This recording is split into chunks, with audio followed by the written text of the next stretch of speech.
My name is Kyle Howe, and I'm a junior here at Millsaps College. Currently, as of this spring, 2011, I'm taking a Sudan class called Sudan, A World in Conflict, taught by Dr. Miller. And we have been, over this spring, we have been learning about Sudan and the history of Sudan and what is currently happening in Sudan. And today we have the SPLM president in America, Mangok Mayen. Thank you very much giving me this opportunity to be a second time of our meeting, and I'm very much happy to do so. Anyhow, my name is Mangok Mayen, and I'm an SPLM representative to the United States of America, and I'm happy to be with you so that to be in terms of answering some question that is going to benefit your colleague here and your colleagues. And I completely appreciate the role of Dr. Miller, who did involve for Sudan for a long time. And thank you very much. So you will give me kind of information that you are looking for.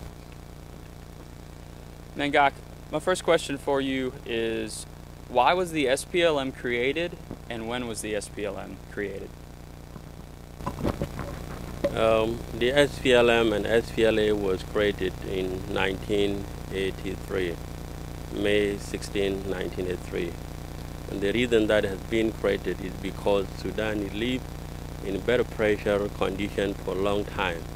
Since the problem of Sudan started, before I was born, and now I am 47.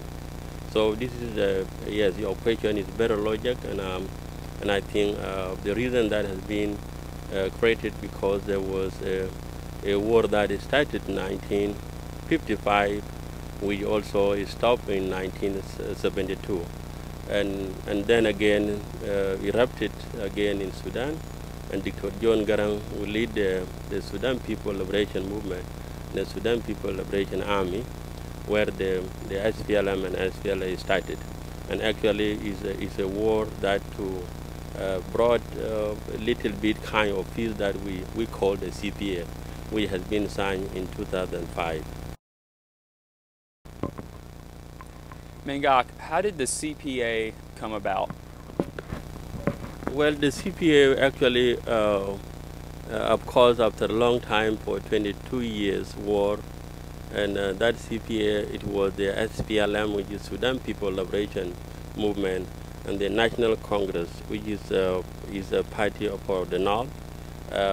For a long time, when the IGAD, the East African countries, they come together and to bring the peace between the Southern Sudanese who are being deeply in the civil war.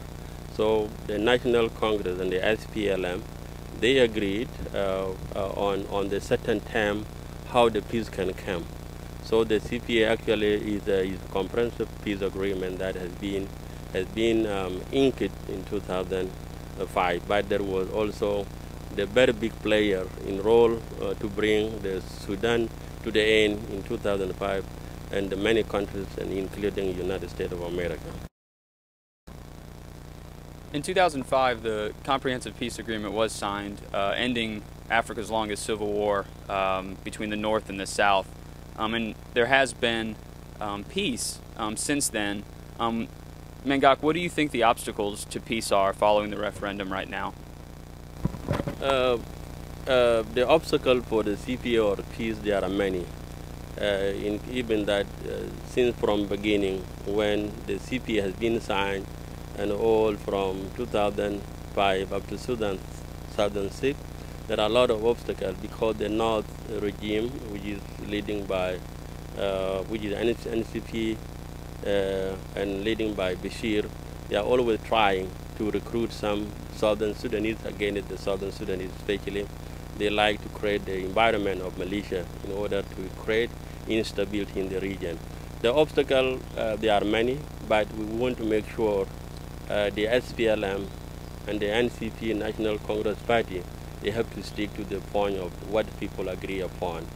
No one can get out from the peace, from the CPA, and that is going to be more difficult. So all of us as the Southern Sudanese and the Northerners who are peace lovers, and including our friend internationally. So we want to pressure the two parties so that they have to implement it, the CPA, until until July the 9th. Also, Nubu Mountain, which is a popular consultation, must be implemented. Yes, there are some killing, they make attacking, they burn the house, they adopted the children, the women, but this thing, we know that it will stop. Otherwise, it will create a lot of problems. Mangok, what are your hopes and what are your expectations following coming July 9th when Southern Sudan becomes its own country?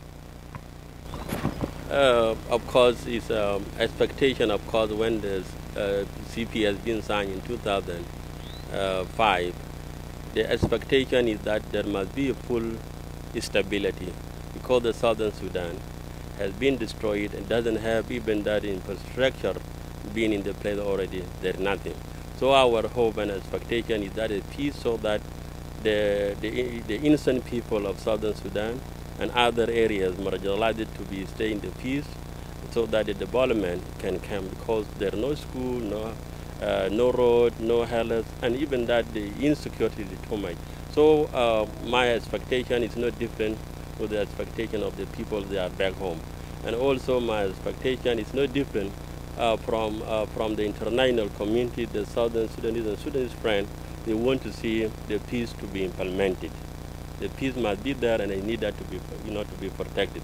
So before the July the 9th, we need to keep, and the two parties, they have to keep in their mind that there must be no any kind of interruption.